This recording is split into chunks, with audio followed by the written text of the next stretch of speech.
অন্তত আপনি যদি আওয়ামী লীগের কথা বলেন, যে আওয়ামী লীগের নেত্রী খুনি হাসিনা, যে আওয়ামী লীগ বিডিআর হত্যাকাণ্ড ঘটিয়েছে, শাপলা ম্যাসাকার ঘটিয়েছে, জুলাই অভ্যুত্থানে হাজারের অধিক মানুষকে খুন করেছে, সেই আওয়ামী লীগের প্রশ্ন যদি বাংলাদেশে নিয়ে আসেন ওই শেখ হাসিনার ছবি দিয়ে, বাংলাদেশের মানুষ ওই খুনি শেখ হাসিনার মুখে থুতু মারবে।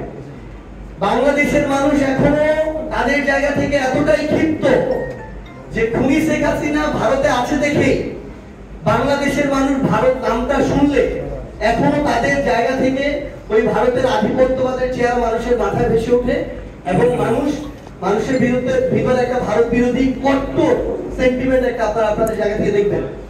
তো এই বাংলাদেশে আমরা স্পষ্ট করে একটা জিনিস বলি, আওয়ামী লীগের নামে খুনি হাসিনা কিংবা তার যে কোনো পরিবারের সদস্য কিংবা ওই কালপিট গুলো যারা আওয়ামী লীগের ফ্যাসিস্ট আওয়ামী লীগে পরিণত করেছে, তাদের নামে বাংলাদেশে তারা কখনো আর নির্বাচন অংশগ্রহণ করতে পারবে না।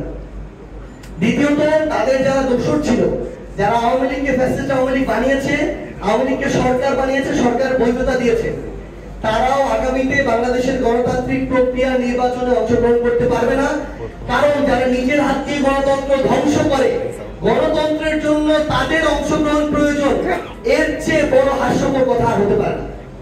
তো আমরা স্পষ্ট করে একটা জিনিস আমাদের জায়গা থেকে বলি, 2024-এর অভ্যুত্থানে ফ্যাসিস্ট বিরোধী লড়াই যারা ছিল তাদের অংশগ্রহণের মাধ্যমেই আগামী গণতান্ত্রিক বাংলাদেশে সুষ্ঠু নির্বাচনের মাধ্যমে জনগণের সরকার নির্বাচিত হবে। সবাইকে অনেক ধন্যবাদ। আসসালামু আলাইকুম।